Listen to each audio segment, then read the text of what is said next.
Andrei Chikatilo siembra el terror en Rusia durante 12 años matando a niños. Saca los ojos a sus víctimas. Extrae sus órganos y se come su carne.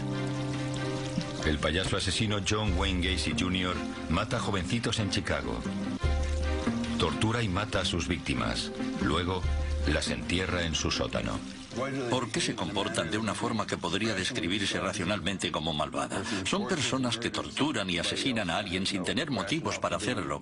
¿Qué clase de personas son? ¿Qué clase de persona haría una cosa así? La ciencia ha eludido durante mucho tiempo el concepto de maldad. Hasta ahora. La maldad es un problema difícil de resolver. Pero creo que si identificamos las piezas que componen a un individuo malvado, tendremos posibilidades de llegar a eliminar la maldad en nuestra sociedad. Actualmente muchos investigadores están explorando los factores que pueden conducir a la violencia extrema. Estas personas no son como los puros. No es como una caja de puros donde sabemos que cada uno es idéntico a los otros 49. Forman un grupo de personas únicas. ¿Qué distingue a estos asesinos del resto de nosotros? ¿Somos todos capaces de hacer el mal? ¿Qué convierte a alguien en una persona violenta? El doctor Jonathan Pincus es jefe de neurología del Hospital de Veteranos en Washington, D.C. He conocido a más de un centenar de asesinos a lo largo de mi carrera y los he examinado minuciosamente. Cree que conoce la fórmula para crear un criminal violento. Hemos trabajado muchísimo en ello y creo que la clave son estos tres elementos: abusos, daño cerebral y enfermedad mental.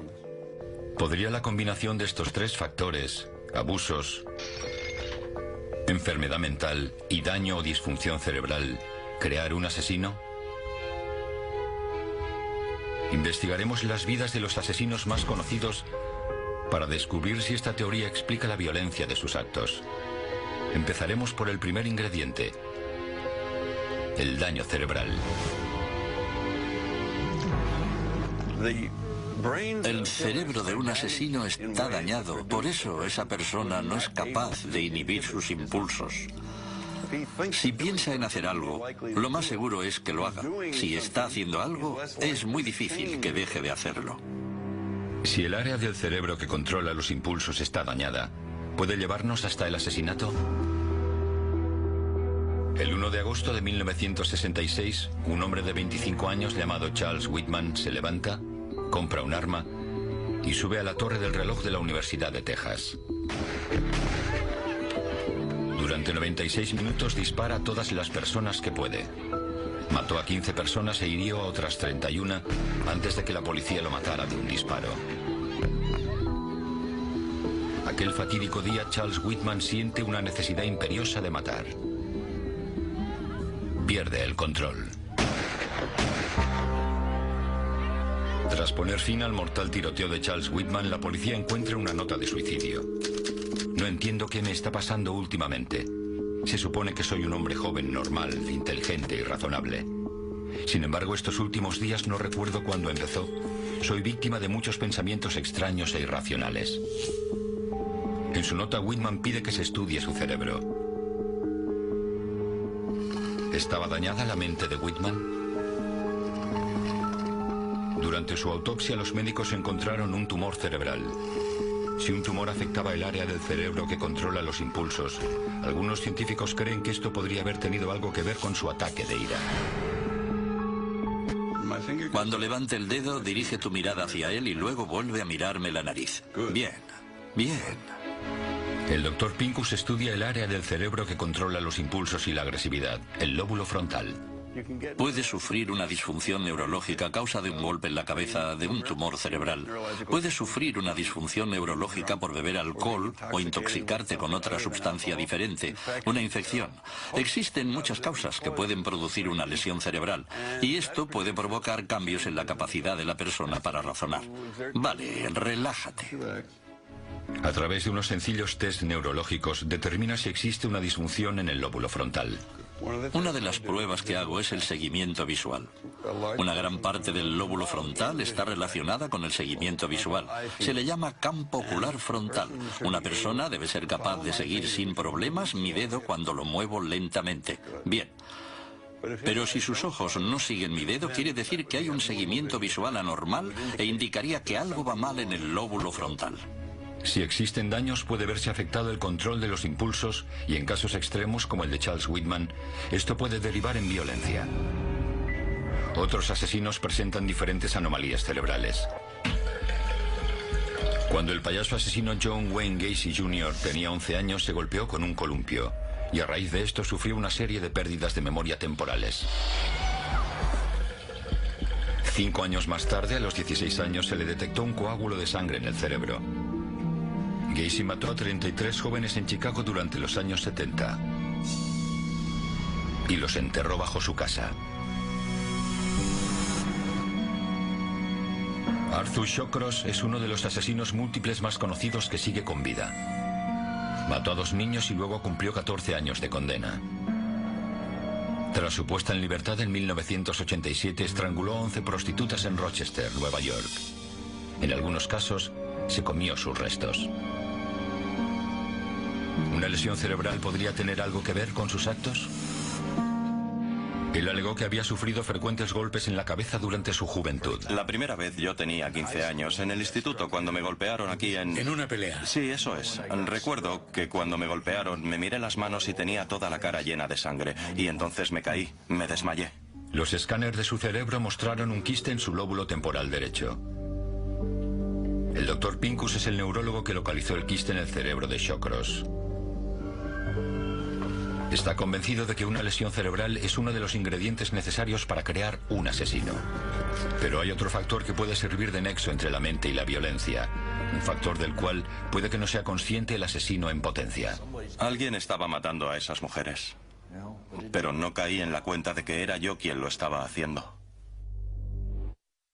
Este programa incluye contenidos e imágenes no recomendados para menores. ¿Qué convierte a una persona en asesino? ¿Existe una fórmula para crear un asesino múltiple?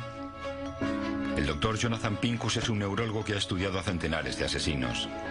Cree que ha descubierto la fórmula. Hay 3 factores esenciales. El primero son las lesiones cerebrales que afectan al raciocinio de una persona. La enfermedad mental puede ser otro elemento. Casi todos los que he conocido padecían una enfermedad mental. El vínculo entre la enfermedad mental y el asesinato se demuestra en casos raros, aunque espeluznantes. En 1975, un zapatero de Filadelfia llamado Joseph Kallinger oyó cómo la voz de Dios le pedía que matara a su propio hijo. Luego reclutó a su otro hijo para torturar a otras 10 personas. En 1993, en una comunidad amish de Pensilvania, Ed Gingrich aseguró que estaba poseído por el diablo. Estaba convencido de que su mujer intentaba envenenarlo. Así que la golpeó y la destripó. Es la única persona amish condenada por un homicidio. Pero hay una historia incluso más horripilante que las de Kallinger y Gingrich. La de Ed Gein. Gein vive en una casa aislada en Wisconsin, dominado por su severa madre. Durante casi 40 años pasa los días leyendo las Sagradas Escrituras. Su madre muere en 1945. Ed tiene 39 años. Está solo y desconsolado. Aparecen los primeros síntomas de enfermedad mental. Empieza a sufrir alucinaciones. Oye a su madre hablándole. Y tiene visiones en el bosque. Buitres en las ramas. Rostros en las hojas. Se obsesiona con devolverle la vida a su madre.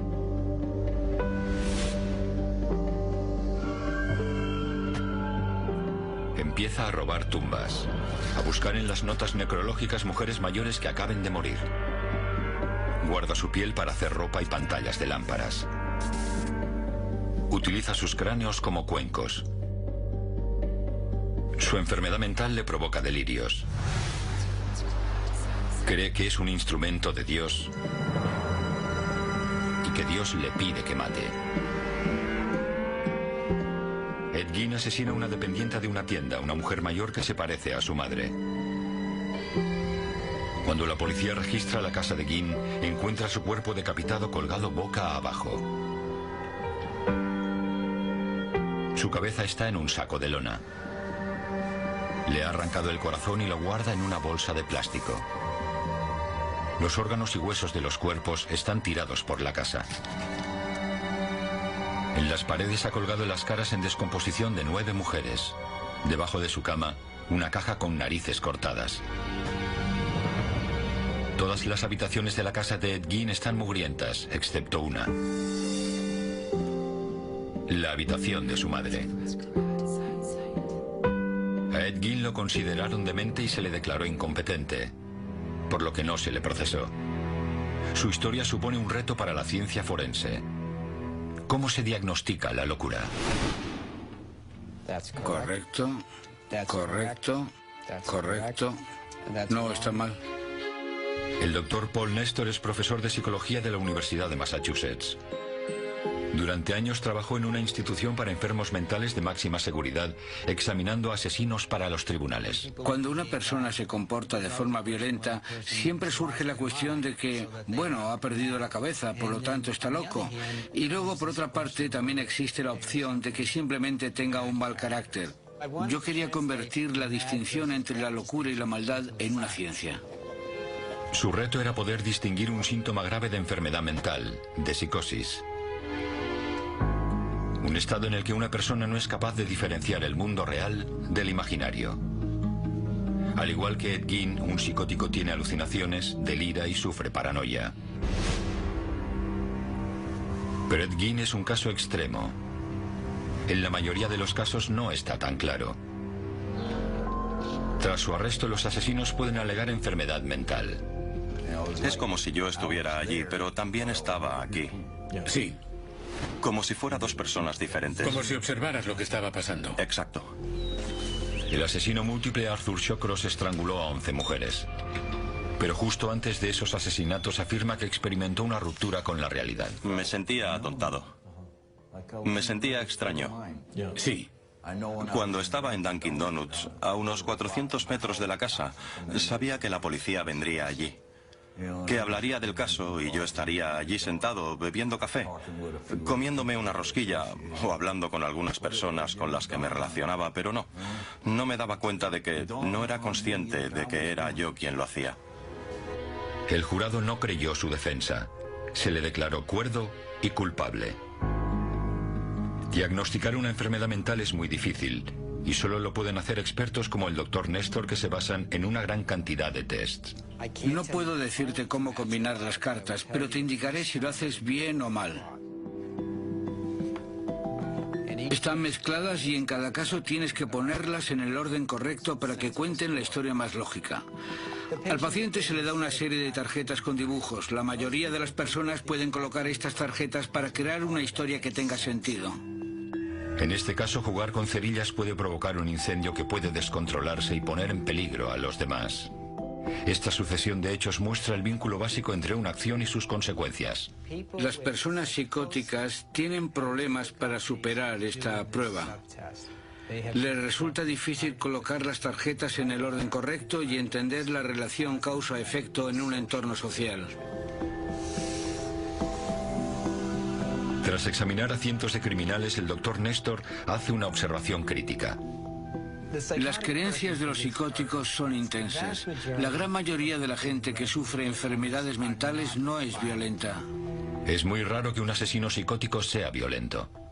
Pero existe un grupo muy reducido de personas que padecen una enfermedad mental y que presentan síntomas muy poco comunes, que probablemente provoquen índices elevados de violencia. Es un grupo muy reducido. Una enfermedad mental por sí misma normalmente no da lugar a la violencia. Pero en algunos casos, factores como una lesión cerebral pueden impedir razonar con claridad. Muchas veces no se consigue necesariamente un diagnóstico claro, pero tienen síntomas como la paranoia que hacen que malinterpreten ciertas situaciones sociales y a veces el comportamiento violento es una respuesta a una mala percepción de una situación social. Las lesiones cerebrales y las enfermedades mentales son factores importantes. Pero es el tercer componente de la fórmula del Dr. Pincus el que finalmente alimenta la ira de un asesino. ¿Fórmula para la violencia? ¿Una receta para crear un asesino múltiple? El Dr. Jonathan Pincus cree conocer los ingredientes. Algunas lesiones cerebrales y enfermedades mentales impiden razonar con claridad. Pero el tercer factor es el que alimenta la ira: los abusos en la infancia. Una persona que ha sufrido abusos tiende a ser violenta. Una enfermedad mental y algunas lesiones neurológicas pueden hacer que les resulte difícil o imposible evitar volverse violento. Tuve una infancia asquerosa, no me cabe la menor duda. Tommy Lynn Sells afirma que cuando era niño un vecino abusó sexualmente de él. Asesinó a 70 personas. Normalmente entraba en sus casas y los acuchillaba. Reconoce que su primera víctima podría tener alguna relación con su propia experiencia de la infancia. Fui arriba para ver qué pasaba y vi a aquel hombre practicando sexo oral con un niño. Entonces me dije a mí mismo: Dios mío, ese tío tiene que morir. Si tuviera una familia, no me encontraría en esta situación, eso seguro. No hubiera sido prostituta. Aileen Ward no se crió con sus abuelos. Afirmó que abusaron de ella física y sexualmente. Mató a tiros a 8 hombres. Andrei Chikatilo sembró el terror en Rusia desde 1978 a 1990. Engañaba a los niños en las estaciones de tren y se los llevaba a bosques cercanos. Allí les sacaba los ojos, les extraía los órganos y se comía su carne. La propia infancia de Chikatilo seguramente tuvo algo que ver en sus crímenes. Nació en una época de hambruna. Los rumores de canibalismo se extendieron. La madre de Chikatilo le dijo que a su hermano lo secuestraron para comérselo. Le advirtió que si no iba con cuidado le podría pasar lo mismo a él. Estos asesinos presentan un vínculo entre infancias violentas y crímenes atroces. Una conexión que están probando científicos como el Dr. Pincus. Cuando se enfadaba mucho por algo que habías hecho, ¿alguna vez notaste que perdió el control o fue más allá de lo que tú pensabas que era correcto? ¿Llegó a hacerte sangre? ¿Alguna vez perdiste el conocimiento? Existe una herramienta de investigación que proporciona el análisis más minucioso: la entrevista cara a cara. ¿Cuál es el peor castigo que has recibido? ¿Recuerdas haber sido azotado con un cinturón? ¿Por qué? Hay muchas formas de estudiar el cerebro y la más eficaz para mí es sentarme, hablar con la persona y conocer su historia. Así se descubren una gran cantidad de patologías. Patologías que no pueden detectarse con ninguna otra técnica. Esta técnica también la utiliza otro investigador. El Dr. Michael Stone es un psiquiatra forense de la Universidad de Columbia. Entrevista a asesinos y les pregunta sobre su infancia para evaluar las secuelas por abusos. Se dirige a una prisión de máxima seguridad en Nueva York para entrevistarse con Arthur Shawcross, el conocido asesino múltiple. Esta es la segunda condena de Shawcross. En 1972 mató a 2 niños y pasó 14 años en la cárcel. Un año después de su puesta en libertad, en 1987, llevó a cabo una serie desenfrenada de asesinatos. Estranguló a 11 prostitutas y luego se comió sus restos. ¿La infancia de Shawcross podría haber dado pistas de sus futuros crímenes? De niño era muy solitario. Se apartaba de los demás en casa y en la escuela, aunque a veces se sentía dominado por una ira incontrolable. Parece ser que Shawcross presenta 2 factores de la teoría del Dr. Pincus: lesión cerebral y enfermedad mental. El Dr. Stone entrevista a Shawcross para comprobar si también existe el tercer factor: los abusos en la infancia. Me gustaría saber si recuerdas una época de tu vida en que las cosas fueran bien antes de que empeoraran. A los 3, 4, 5 años, ¿hubo un tiempo en que todo iba bien o todo fue mal desde el principio? Puedo recordar cuando tenía 4 años. Cuando tenía 4 años, algo pasó con mi madre. Y fue entonces cuando me inicié en el sexo. Sexo oral. Y... ¿A los 4 años? Sí, a los 4. Fue como un juego. Y luego, cuando tenía unos 7 años, volvió a hacerlo. Y pasó de nuevo cuando tenía unos 9 años. Sí. Shawcross explica cómo los abusos sexuales se transformaron en violencia. Entonces, Cuando empecé a hacer lo mismo con mi hermana pequeña, bueno, le dije a mi madre que quería a mi hermana Jean más de lo que quiere un hermano a su hermana. ¿Entiendes? Sí. Ella intentó convencerme de que eso no podía ser, de que no era correcto. Fue entonces cuando cogió un cuchillo, lo agarró con fuerza y me dijo, si no te comportas como es debido, te la cortaré. ¿Eras consciente de que eso era algo que no todas las madres hacen? Ni siquiera pensé en ello, estaba demasiado asustado. El doctor Stone sospecha que los abusos sexuales junto a las amenazas físicas hicieron que el joven Shawcross acumulara mucha ira en su interior. Solía enfadarme de repente. ¿Y no sabías qué es lo que te hacía enfadar? ¿Tenías alguna sospecha? No. Cuando Shawcross creció, estranguló y mutiló a 11 prostitutas. ¿Nunca pensaste que tenía que ver con tu madre? ¿Que era ella a quien querías cortar en pedacitos o hacer un estofado con su carne? No contestaré a eso.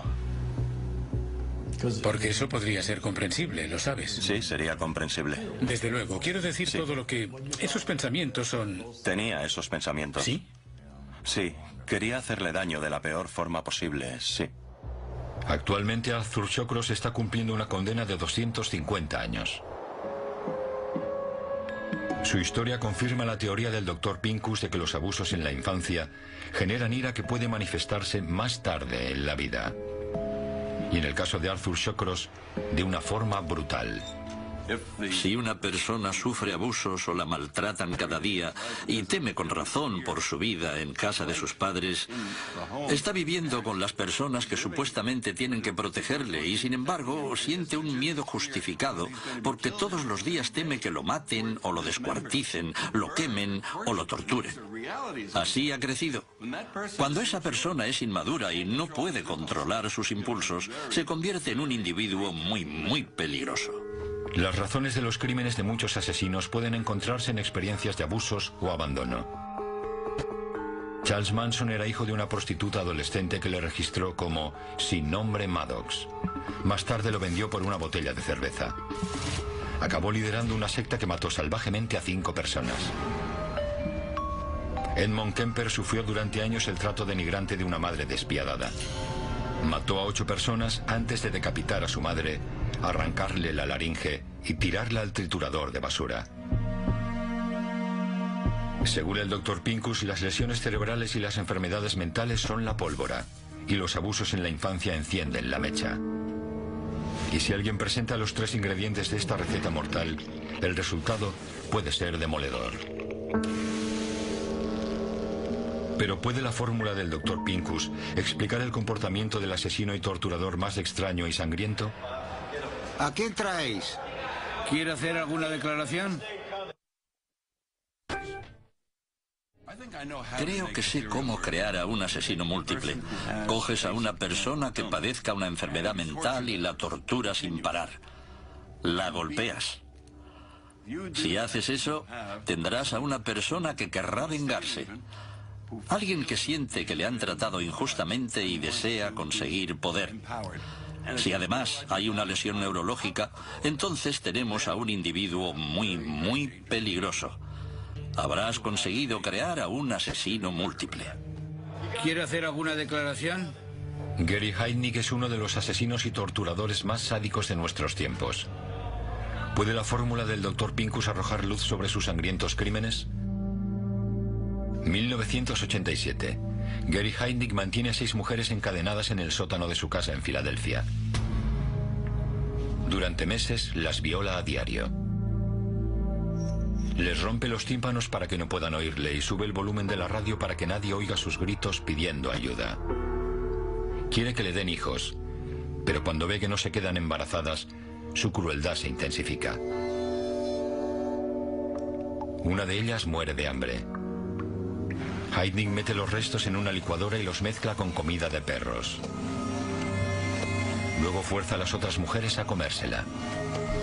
Heidnik experimenta con un nuevo tipo de tortura. Aplica a sus prisioneras descargas eléctricas. Una segunda mujer muere electrocutada.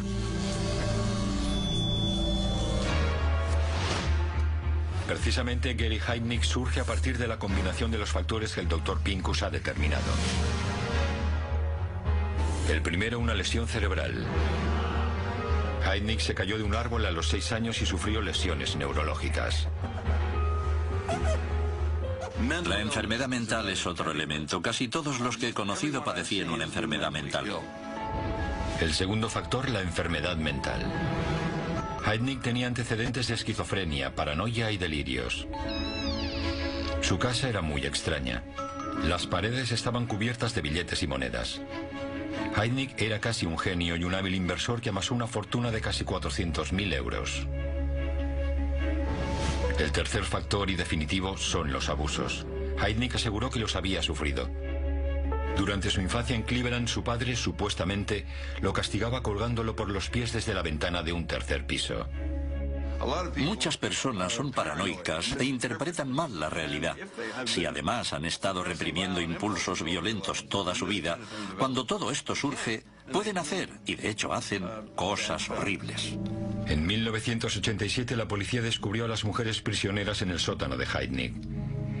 Él alegó que ya estaban allí cuando se trasladó. Gary Heidnik fue ejecutado en 1999. Nadie reclamó sus restos. La combinación de los tres factores forma una potente fórmula presente en algunos criminales violentos. Pero algunos asesinos múltiples parecen ser excepciones.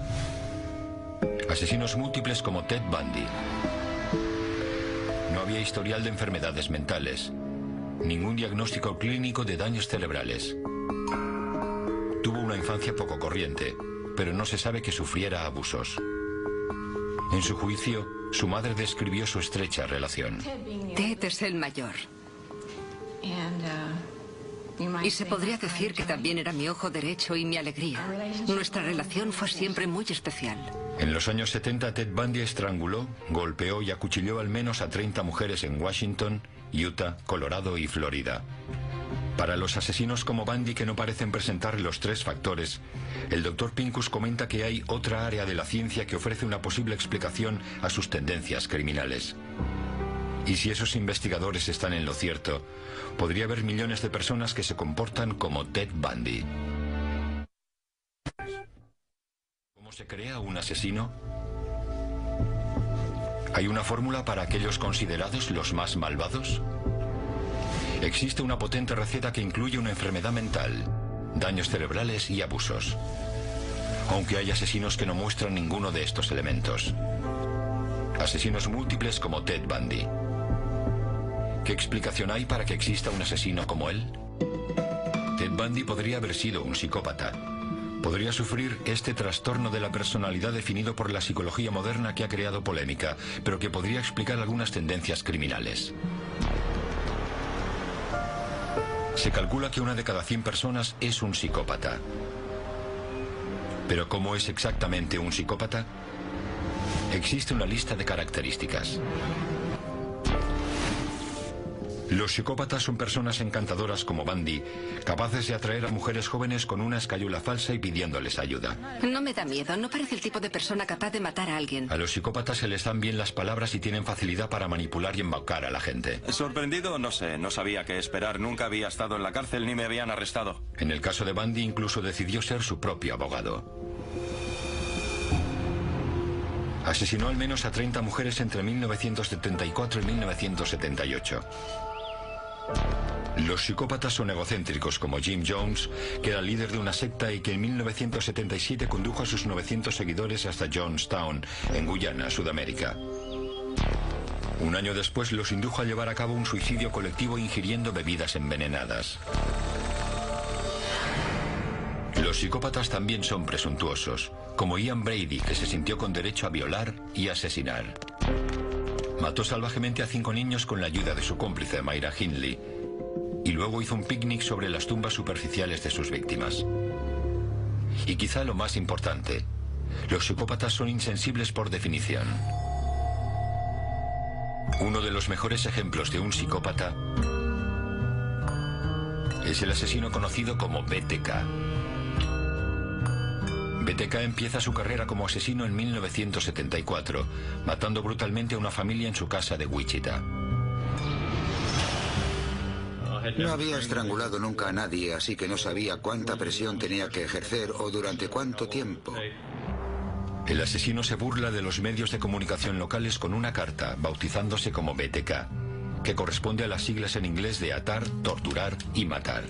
Entre 1974 y 1991 el asesino BTK sistemáticamente acecha, tortura y mata a 10 personas de su propio barrio. Tenía muchos proyectos, estaba siguiendo y vigilando a varias personas. El asesino BTK, Ted Bundy e Ian Brady no parecen ajustarse a la teoría del Dr. Pincus. Por lo que se sabe, ninguno sufrió abusos ni se le diagnosticó una enfermedad mental o daño cerebral. Sin embargo, son responsables de la muerte de docenas de personas. ¿Qué hay detrás de su naturaleza insensible? Durante décadas, los investigadores han estudiado el comportamiento de los psicópatas. Pero con las nuevas tecnologías, los científicos están descubriendo que los psicópatas no son iguales al resto de nosotros. Los psicópatas son capaces de hacer cosas increíblemente horribles, son despiadados. Dr. Ken Keel, de la Universidad de Yale. Lo que intentamos comprender es si, en el caso de los psicópatas, los circuitos emocionales del cerebro procesan la información de forma correcta. El Dr. Keel compara psicópatas con gente que no lo es. Conecta a los sujetos a un electroencefalograma. Nuestro cerebro funciona como millones de pequeñas baterías. Cuando esas baterías están bien organizadas, podemos registrar qué hace nuestro cerebro mientras procesa diferentes tipos de información. Muestra a los sujetos palabras que provocan emociones en un monitor. Palabras positivas como amor, amigo, y negativas como dañar, mutilar, matar. El Dr. Keel observa las ondas de sus cerebros para descubrir su reacción ante esas palabras, para comprobar cuándo experimentan una emoción. Realiza una resonancia magnética normal para ver dónde se procesan las emociones en el cerebro.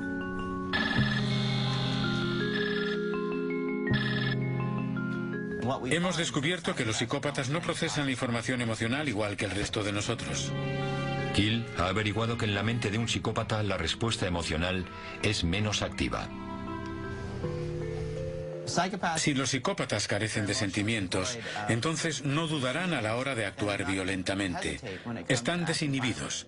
Las señales que nos hacen parar, que todos aprendemos a percibir y que nos inhiben, los psicópatas no las reciben igual, no las procesan de la misma forma.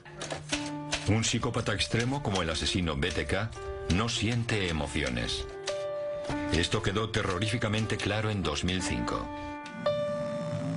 Le di un vaso de agua, la reconforté un poco y luego continué. La até, le puse una bolsa sobre la cabeza y la ahogué. Después de 30 años burlando a la policía, el asesino múltiple que metódicamente torturaba y mataba, finalmente es detenido. Dennis Rader es un hombre casado de clase media que va con regularidad a la iglesia. Cuando empezó el juicio pensé que sería un proceso largo hasta llegar al veredicto de culpable. Ya sabe, estaba claro, el veredicto era culpable. Incluso desde los tribunales, BTK continúa horrorizando a sus vecinos. Blancos en potencia. En mi mundo, así es como los llamamos. ¿Quiere decir? Proyectos, objetivos. Cuenta los detalles de cada asesinato. No es solo la crueldad de los crímenes, sino su conducta fría, carente de emoción, lo que conmocionó al país. Yo tenía muchos proyectos, así que si uno no salía bien, me dedicaba a otro. ¿Qué es lo que hay en las mentes de los asesinos múltiples como BTK que les permite matar una y otra vez? ¿Por qué no se detienen? La respuesta podría ser el miedo. En la Universidad del Sur de California, la científica Michelle Fung y el doctor Adrian Rain también estudian a los psicópatas. El dedo índice. Cuando pensamos en un crimen realmente atroz, lo primero que pensamos es en cómo puede alguien hacer eso a otra persona. Su investigación podrá dar respuestas a preguntas como ¿por qué psicópatas, criminales tan extremos como BTK, son capaces de cometer crímenes una y otra vez? Se centran en la ausencia de una emoción en particular, el miedo. Colocan electrodos en la piel del sujeto para medir el ritmo cardíaco y los niveles de sudoración. Una vez se ha conectado al sujeto, el reto para Fung es crear una situación de ansiedad. Para la mayoría el miedo surge cuando no se sabe qué pasará. Se ponen unos auriculares al sujeto. Se coloca un monitor ante ellos que funcionará de cronómetro. Empezando por 12 segundos, los números irán bajando hasta 0. Mientras tanto, los investigadores observan el ritmo cardíaco y los niveles de sudoración. Se dice a los sujetos que cuando acabe la cuenta atrás oirán una ráfaga discordante de ruido como si alguien arañara una pizarra, pero muy fuerte.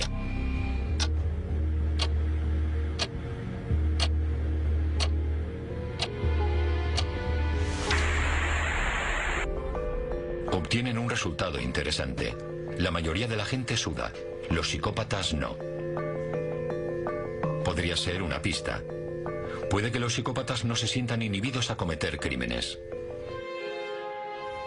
Si pensamos en los resultados que hemos obtenido, tiene sentido. No es una justificación para su comportamiento, es una especie de explicación de cómo es posible. El doctor Adrian Rain lleva a cabo un experimento similar, pero en este caso el sujeto tendrá que realizar una tarea estresante. Sin previo aviso se les informa de que tienen que preparar un discurso de 2 minutos sobre lo peor que hayan tenido que hacer nunca. De nuevo se monitoriza su ritmo cardíaco y su nivel de sudoración. Se obtiene el mismo resultado.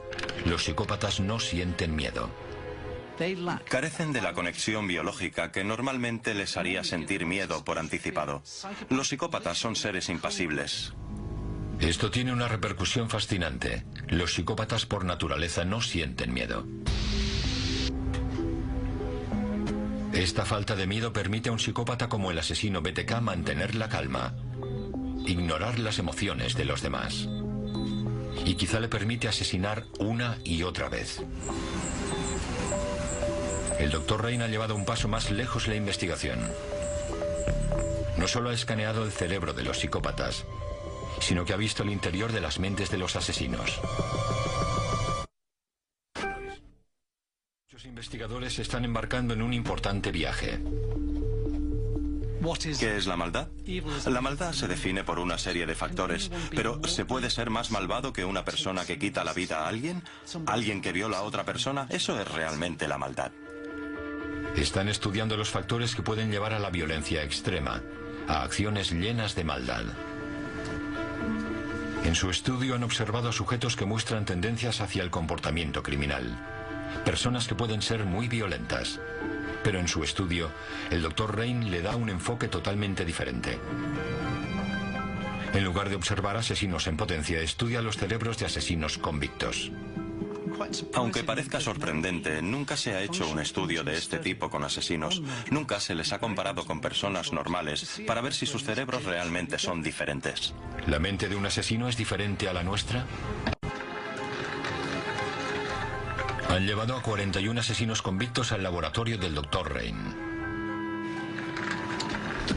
Escoltan al prisionero hasta el escáner TEP. Le quitan los grilletes y las cadenas. Y de este modo podemos estudiarlo. El sujeto entra y le inyectamos un isótopo radiactivo. El isótopo se une a la glucosa de la sangre. El cerebro usa la glucosa para alimentarse. De esta forma, vaya donde vaya la glucosa en el cerebro, el isótopo radiactivo la acompañará. Se escanea el cerebro de cada asesino. El isótopo radiactivo traza el camino permitiendo al Dr. Rain descubrir el recorrido de los pensamientos del asesino. Obtiene un resultado fascinante. El cerebro de un asesino parece diferente. Todos en general muestran una actividad reducida en la corteza prefrontal. Esta es el área que controla la agresividad y los impulsos. Si yo me enfado contigo porque me irritas y me molestas, una parte de mí se enfada y desea coger un cuchillo para clavártelo en el corazón. ¿Qué me detiene? La corteza prefrontal. Es el ángel de la guarda del comportamiento. Nos dice, para, no cojas el cuchillo, no en esta situación, no en este momento. Eso no está bien. Actualmente el Dr. Rain es capaz de señalar la diferencia entre un cerebro normal y el cerebro de un asesino. Puede incluso mostrarnos el cerebro de un asesino múltiple. Por supuesto, no todos los asesinos son iguales. Aquí tenemos un individuo que mató a 64 personas en un periodo de 12 años sin que lo detuvieran. El cerebro de un asesino múltiple es diferente al de una persona normal y al de un asesino puntual guiado por un impulso. ¿Qué diferencia hay entre un asesino múltiple y un asesino? Seguramente es la activación frontal. Una buena activación frontal podría significar que no te pillarán, que eres mucho más consciente de lo que te rodea.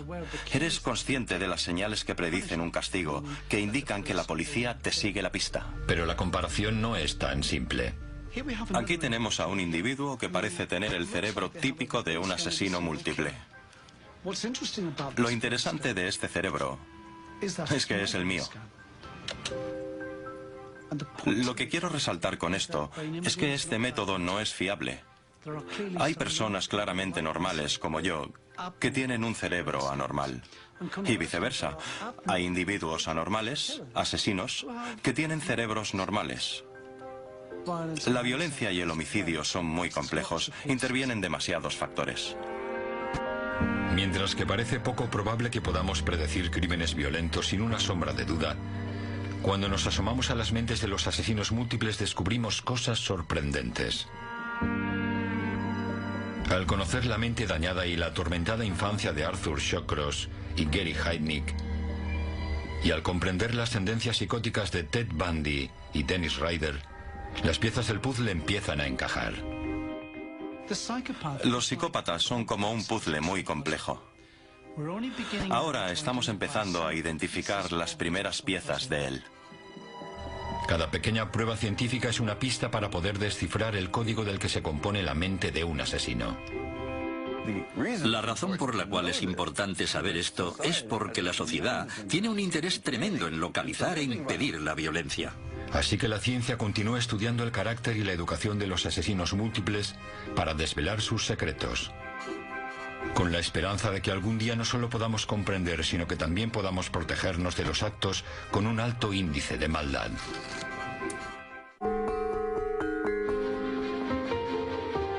Estaba convencido de que su mujer intentaba envenenarlo. Así que la golpeó y la destripó. Es la única persona Amish condenada por un homicidio. Pero hay una historia incluso más horripilante que las de Callinger y Gingrich. La de Ed Gein. Gein vive en una casa aislada en Wisconsin, dominado por su severa madre. Durante casi 40 años pasa los días leyendo las Sagradas Escrituras. Su madre muere en 1945. Ed tiene 39 años. Está solo y desconsolado. Aparecen los primeros síntomas de enfermedad mental. Empieza a sufrir alucinaciones. Oye a su madre hablándole. Y tiene visiones en el bosque. Buitres en las ramas. Rostros en las hojas. Se obsesiona con devolverle la vida a su madre.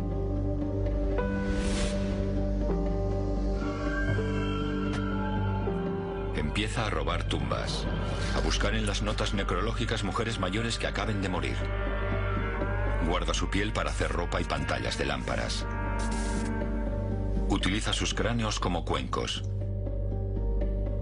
Su enfermedad mental le provoca delirios. Cree que es un instrumento de Dios y que Dios le pide que mate. Ed Gein asesina a una dependiente de una tienda, una mujer mayor que se parece a su madre. Cuando la policía registra la casa de Gein, encuentra su cuerpo decapitado colgado boca abajo. Su cabeza está en un saco de lona. Le ha arrancado el corazón y lo guarda en una bolsa de plástico. Los órganos y huesos de los cuerpos están tirados por la casa. En las paredes ha colgado las caras en descomposición de 9 mujeres. Debajo de su cama, una caja con narices cortadas. Todas las habitaciones de la casa de Ed Gein están mugrientas, excepto una. La habitación de su madre. A Ed Gein lo consideraron demente y se le declaró incompetente, por lo que no se le procesó. Su historia supone un reto para la ciencia forense. ¿Cómo se diagnostica la locura? Correcto, correcto, correcto. No, está mal. El doctor Paul Nestor es profesor de psicología de la Universidad de Massachusetts.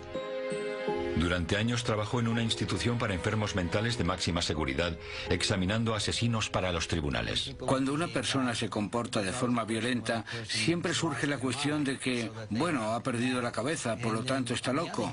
Y luego, por otra parte, también existe la opción de que simplemente tenga un mal carácter. Yo quería convertir la distinción entre la locura y la maldad en una ciencia. Su reto era poder distinguir un síntoma grave de enfermedad mental, de psicosis. Un estado en el que una persona no es capaz de diferenciar el mundo real del imaginario. Al igual que Ed Gein, un psicótico tiene alucinaciones, delira y sufre paranoia. Pero Ed Gein es un caso extremo. En la mayoría de los casos no está tan claro. Tras su arresto, los asesinos pueden alegar enfermedad mental. Es como si yo estuviera allí, pero también estaba aquí. Sí. Como si fuera dos personas diferentes. Como si observaras lo que estaba pasando. Exacto. El asesino múltiple Arthur Shawcross estranguló a 11 mujeres. Pero justo antes de esos asesinatos afirma que experimentó una ruptura con la realidad. Me sentía atontado. Me sentía extraño. Sí. Cuando estaba en Dunkin' Donuts, a unos 400 metros de la casa, sabía que la policía vendría allí. Que hablaría del caso y yo estaría allí sentado bebiendo café, comiéndome una rosquilla o hablando con algunas personas con las que me relacionaba, pero no me daba cuenta de que no era consciente de que era yo quien lo hacía. El jurado no creyó su defensa. Se le declaró cuerdo y culpable. Diagnosticar una enfermedad mental es muy difícil y solo lo pueden hacer expertos como el doctor Nestor, que se basan en una gran cantidad de tests. No puedo decirte cómo combinar las cartas, pero te indicaré si lo haces bien o mal. Están mezcladas y en cada caso tienes que ponerlas en el orden correcto para que cuenten la historia más lógica. Al paciente se le da una serie de tarjetas con dibujos. La mayoría de las personas pueden colocar estas tarjetas para crear una historia que tenga sentido. En este caso, jugar con cerillas puede provocar un incendio que puede descontrolarse y poner en peligro a los demás. Esta sucesión de hechos muestra el vínculo básico entre una acción y sus consecuencias. Las personas psicóticas tienen problemas para superar esta prueba. Les resulta difícil colocar las tarjetas en el orden correcto y entender la relación causa-efecto en un entorno social. Tras examinar a cientos de criminales, el doctor Nestor hace una observación crítica. Las creencias de los psicóticos son intensas. La gran mayoría de la gente que sufre enfermedades mentales no es violenta. Es muy raro que un asesino psicótico sea violento. Pero existe un grupo muy reducido de personas que padecen una enfermedad mental y que presentan síntomas muy poco comunes, que probablemente provoquen índices elevados de violencia. Es un grupo muy reducido. Una enfermedad mental por sí misma normalmente no da lugar a la violencia. Pero en algunos casos, factores como una lesión cerebral pueden impedir razonar con claridad. Muchas veces no se consigue necesariamente un diagnóstico claro, pero tienen síntomas como la paranoia que hacen que malinterpreten ciertas situaciones sociales y a veces el comportamiento violento es una respuesta a una mala percepción de una situación social. Las lesiones cerebrales y las enfermedades mentales son factores importantes, pero es el tercer componente de la fórmula del Dr. Pincus el que finalmente alimenta la ira de un asesino. ¿Fórmula para la violencia? ¿Una receta para crear un asesino múltiple? El Dr. Jonathan Pincus cree conocer los ingredientes. Algunas lesiones cerebrales y enfermedades mentales impiden razonar con claridad, pero el tercer factor es el que alimenta la ira, los abusos en la infancia. Una persona que ha sufrido abusos tiende a ser violenta. Una enfermedad mental y algunas lesiones neurológicas pueden hacer que les resulte difícil o imposible evitar volverse violento. Tuve una infancia asquerosa, no me cabe la menor duda. Tommy Lynn Sells afirma que cuando era niño un vecino abusó sexualmente de él. Asesinó a 70 personas. Normalmente entraba en sus casas y los acuchillaba. Reconoce que su primera víctima podría tener alguna relación con su propia experiencia de la infancia. Fui arriba para ver qué pasaba y vi a aquel hombre practicando sexo oral con un niño. Entonces me dije a mí mismo, Dios mío, ese tío tiene que morir. Si tuviera una familia, no me encontraría en esta situación, eso seguro. No hubiera sido prostituta. Aileen Ward no se crió con sus abuelos. Afirmó que abusaron de ella física y sexualmente. Mató a tiros a 8 hombres. Andrei Chikatilo sembró el terror en Rusia desde 1978 a 1990. Engañaba a los niños en las estaciones de tren y se los llevaba a bosques cercanos. Allí les sacaba los ojos, les extraía los órganos y se comía su carne. La propia infancia de Chikatilo seguramente tuvo algo que ver en sus crímenes. Nació en una época de hambruna. Los rumores de canibalismo se extendieron. La madre de Chikatilo le dijo que a su hermano lo secuestraron para comérselo. Le advirtió que si no iba con cuidado le podría pasar lo mismo a él. Estos asesinos presentan un vínculo entre infancias violentas y crímenes atroces. Una conexión que están probando científicos como el Dr. Pincus. Cuando se enfadaba mucho por algo que habías hecho, ¿alguna vez notaste que perdió el control o fue más allá de lo que tú pensabas que era correcto? ¿Llegó a hacerte sangre? ¿Alguna vez perdiste el conocimiento? Existe una herramienta de investigación que proporciona el análisis más minucioso, la entrevista cara a cara. ¿Cuál es el peor castigo que has recibido? ¿Recuerdas haber sido azotado con un cinturón? ¿Por qué? Hay muchas formas de estudiar el cerebro y la más eficaz para mí es sentarme, a hablar con la persona y conocer su historia. Así se descubren una gran cantidad de patologías. Patologías que no pueden detectarse con ninguna otra técnica. Esta técnica también la utiliza otro investigador. El Dr. Michael Stone es un psiquiatra forense de la Universidad de Columbia.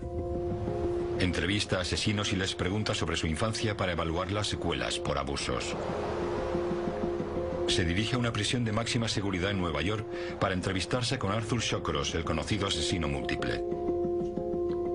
Esta es la segunda condena de Shawcross. En 1972 mató a 2 niños y pasó 14 años en la cárcel. Un año después de su puesta en libertad, en 1987, llevó a cabo una serie desenfrenada de asesinatos. Estranguló a 11 prostitutas y luego se comió sus restos. ¿La infancia de Shawcross podría haber dado pistas de sus futuros crímenes? De niño era muy solitario. Se apartaba de los demás en casa y en la escuela, aunque a veces se sentía dominado por una ira incontrolable. Parece ser que Shawcross presenta 2 factores de la teoría del Dr. Pincus: lesión cerebral y enfermedad mental. El Dr. Stone entrevista a Shawcross para comprobar si también existe el tercer factor, los abusos en la infancia. Me gustaría saber si recuerdas una época de tu vida en que las cosas fueran bien antes de que empeoraran. A los 3, 4, 5 años, ¿hubo un tiempo en que todo iba bien o todo fue mal desde el principio? Puedo recordar cuando tenía 4 años. Cuando tenía 4 años, algo pasó con mi madre. Y fue entonces cuando me inicié en el sexo. Sexo oral. Y... ¿A los 4 años? Sí, a los 4. Fue como un juego. Y luego, cuando tenía unos 7 años, volvió a hacerlo. Y pasó de nuevo cuando tenía unos 9 años. Sí. Shawcross explica cómo los abusos sexuales se transformaron en violencia. Entonces, cuando empecé a hacer lo mismo con mi hermana pequeña, bueno, le dije a mi madre que quería a mi hermana Jean más de lo que quiere un hermano a su hermana. ¿Entiendes? Sí. Tu mirada hacia él y luego vuelve a mirarme la nariz. Bien, bien. El Dr. Pincus estudia el área del cerebro que controla los impulsos y la agresividad, el lóbulo frontal. Puedes sufrir una disfunción neurológica a causa de un golpe en la cabeza, de un tumor cerebral. Puedes sufrir una disfunción neurológica por beber alcohol o intoxicarte con otra sustancia diferente, una infección.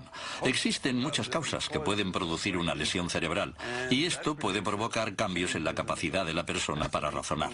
Vale, relájate. A través de unos sencillos test neurológicos determina si existe una disfunción en el lóbulo frontal. Una de las pruebas que hago es el seguimiento visual. Una gran parte del lóbulo frontal está relacionada con el seguimiento visual. Se le llama campo ocular frontal. Una persona debe ser capaz de seguir sin problemas mi dedo cuando lo muevo lentamente. Bien. Pero si sus ojos no siguen mi dedo, quiere decir que hay un seguimiento visual anormal e indicaría que algo va mal en el lóbulo frontal. Si existen daños, puede verse afectado el control de los impulsos y en casos extremos, como el de Charles Whitman, esto puede derivar en violencia. Otros asesinos presentan diferentes anomalías cerebrales. Cuando el payaso asesino John Wayne Gacy Jr. tenía 11 años, se golpeó con un columpio y a raíz de esto sufrió una serie de pérdidas de memoria temporales.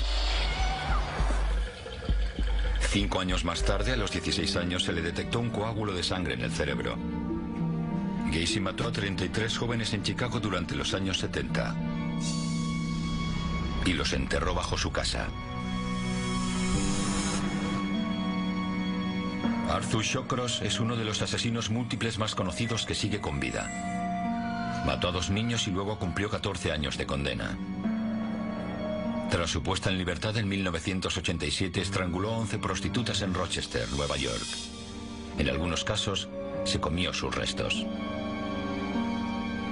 ¿Una lesión cerebral podría tener algo que ver con sus actos?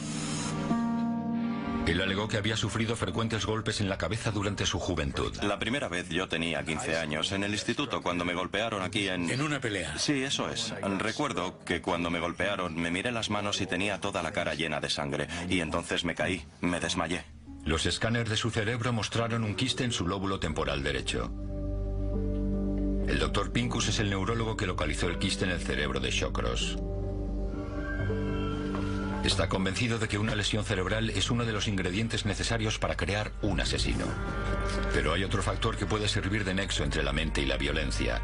Un factor del cual puede que no sea consciente el asesino en potencia. Alguien estaba matando a esas mujeres. Pero no caí en la cuenta de que era yo quien lo estaba haciendo. Este programa incluye contenidos e imágenes no recomendados para menores. ¿Qué convierte a una persona en asesino? ¿Existe una fórmula para crear un asesino múltiple? El doctor Jonathan Pincus es un neurólogo que ha estudiado a centenares de asesinos. Cree que ha descubierto la fórmula. Hay 3 factores esenciales. El primero son las lesiones cerebrales que afectan al raciocinio de una persona. La enfermedad mental puede ser otro elemento. Casi todos los que he conocido padecían una enfermedad mental. El vínculo entre la enfermedad mental y el asesinato se demuestra en casos raros, aunque espeluznantes.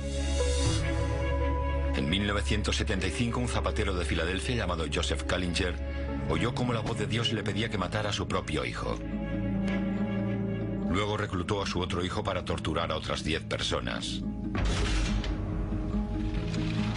En 1993, en una comunidad amish de Pensilvania, Ed Gingrich aseguró que estaba poseído por el diablo. Andrei Chikatilo siembra el terror en Rusia durante 12 años matando a niños.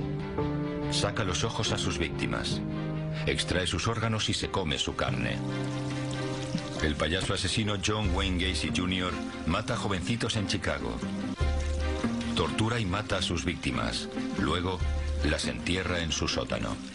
¿Por qué se comportan de una forma que podría describirse racionalmente como malvada? Son personas que torturan y asesinan a alguien sin tener motivos para hacerlo. ¿Qué clase de personas son? ¿Qué clase de persona haría una cosa así? La ciencia ha eludido durante mucho tiempo el concepto de maldad. Hasta ahora. La maldad es un problema difícil de resolver.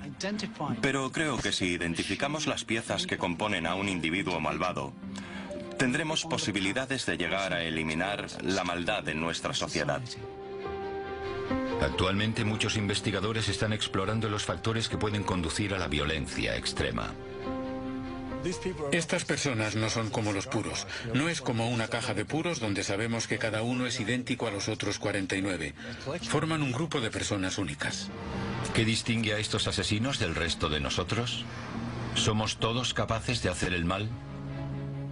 ¿Qué convierte a alguien en una persona violenta? El doctor Jonathan Pincus es jefe de neurología del Hospital de Veteranos en Washington, D.C. He conocido a más de un centenar de asesinos a lo largo de mi carrera y los he examinado minuciosamente. Cree que conoce la fórmula para crear un criminal violento. Hemos trabajado muchísimo en ello y creo que la clave son estos 3 elementos: abusos, daño cerebral y enfermedad mental. ¿Podría la combinación de estos 3 factores, abusos, enfermedad mental y daño o disfunción cerebral, crear un asesino? Investigaremos las vidas de los asesinos más conocidos para descubrir si esta teoría explica la violencia de sus actos. Empezaremos por el primer ingrediente: el daño cerebral.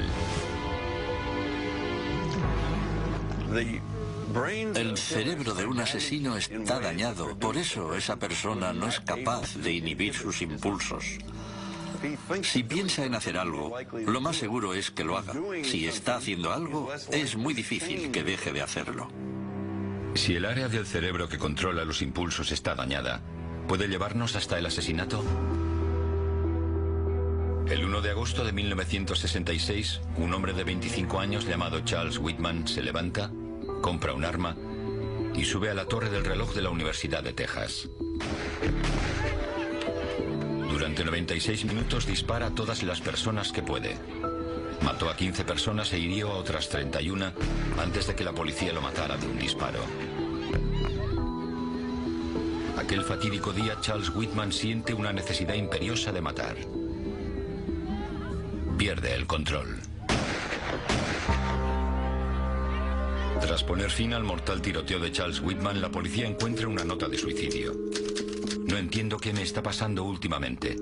Se supone que soy un hombre joven, normal, inteligente y razonable. Sin embargo, estos últimos días no recuerdo cuándo empezó. Soy víctima de muchos pensamientos extraños e irracionales. En su nota, Whitman pide que se estudie su cerebro. ¿Estaba dañada la mente de Whitman? Durante su autopsia, los médicos encontraron un tumor cerebral. Si un tumor afectaba el área del cerebro que controla los impulsos, algunos científicos creen que esto podría haber tenido algo que ver con su ataque de ira. Cuando levante el dedo, dirige